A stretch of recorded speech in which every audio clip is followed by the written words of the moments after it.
Ji students, model paper number 3 section A देखें। बच्चों, ये जो आप प्रैक्टिकल बेस्ड असेसमेंट पेपर्स कर रहे हैं, आप इनको अच्छे से समझ के करें। आप इस 5-5, 10-10 मिनट की वीडियो में यूँ समझिए कि आप अपने 10 नंबर कवर कर रहे हैं, क्योंकि आपका जो पीबी पेपर होगा वो इंशाल्लाह बिल्कुल सेम टू सेम क्वेश्चंस होंगे। अगर आप अंडरस्टैंड करके पढ़ते हैं, थोड़ा सा कंसेप्ट भी होगा तो आपको के लिए कोई मसला नहीं होगा फिर। लेकिन ये आपको यूँ समझें कि आपको एक बनी बनाई डिश मिल रही है। तो इसमें देखें जी, question number 1, to separate this given mixture of alcohol and water by distillation. ये एक्सपेरिमेंट जो परफॉर्म होता है किस लिए है? To separate the given mixture of alcohol and water by distillation. जी, तो एक और बात याद रखने की है कि आप इस एक्सपरेटस को याद रखें कि ये किस तरह ये जोड़ा हुआ है, किस तरह ये यूज़ हो रहा है। तो यहाँ से आपने इस एक्सपेरिमेंट का मकसद याद रखना है। वो डायग्राम दे देंगे और आपसे पूछ सकते हैं कि ये ऑपरेटस किस लिए यूज़ हो रहा है, इस केस में कौन सी चीज़ बन रही है या किस चीज़ को सेपरेट किया जा रहा है। तो ऑपरेटर्स एक एक्सपेरिमेंट की मेन डायग्राम तो बंदा याद रख ही सकता है ना। ठीक है, तो सिर्फ आपने ये स्केच अपने माइंड में रखना है कि ये किस पर्पज़ के लिए यूज़ हो रहा है। Draw the diagram for distillation. Distillation के लिए डायग्राम बनाएं, जिस तरह आज बायो के पेपर में भी आया हुआ था कि डायग्राम बनाएं।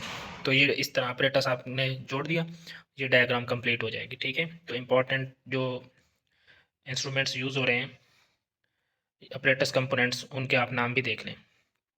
अच्छा जी, उसके बाद देखें, ये कहते हैं कि 2 में डिफाइन डिस्टिलेशन। डिस्टिलेशन प्रोसेस किस लिए यूज़ होता है? तो लिक्विड को प्योरीफाई करने के लिए, लिक्विड को प्योर करने के लिए। इस प्रोसेस में होता क्या है? इन दिस प्रोसेस लिक्विड को बॉयल किया जाता है, liquid is boiled and vapours travel from distilling flask to another section of apparatus.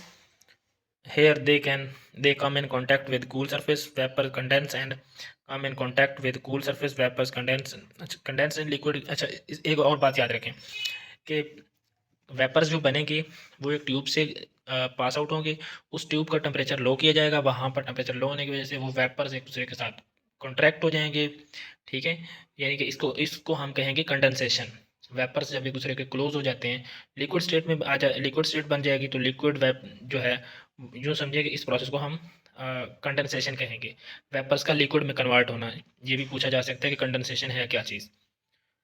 उसके बाद name 4 types of distillation. Distillation की 4 टाइप्स बताएं। कंडेंस, अच्छा उसमें नाम देखें कि simple distillation, fraction distillation, steam distillation and vacuum distillation. बहुत इंपॉर्टेंट है, ये नाम आप याद रखें। ठीक है, सेक्शन बी देखें, कहते हैं circle the correct option which of following does not undergo sublimation. कौन सा ऐसा है जो सब्लिमेशन नहीं शो करेगा? तो NaCl। बाकी अमोनियम क्लोराइड, आयोडीन, कैम्फोर, ये सब्लिमेशन शो करते हैं। सोडियम क्लोराइड क्योंकि ये आयंस में कन्वर्ट हो जाता है, आयनिक। तो आयंस जो होते हैं बेसिकली वो लिक्विड स्टेट में एग्जिस्ट करते हैं, इसलिए। Conductivity of solution depends on. Solution की कंडक्टिविटी किस पर डिपेंड करती है? Nature of electrolyte, nature of solvent, temperature, इन तीनों फैक्टर्स पर। तो डी आएगा। The binary compound form by heating iron, dust and sulphur. Iron और सल्फर का रिएक्शन होगा तो कौन सा बाइनरी कंपाउंड बनेगा? Iron sulphur. ठीक है, उसके बाद है जी, two substances that are soluble in each other in all proportions are said to be।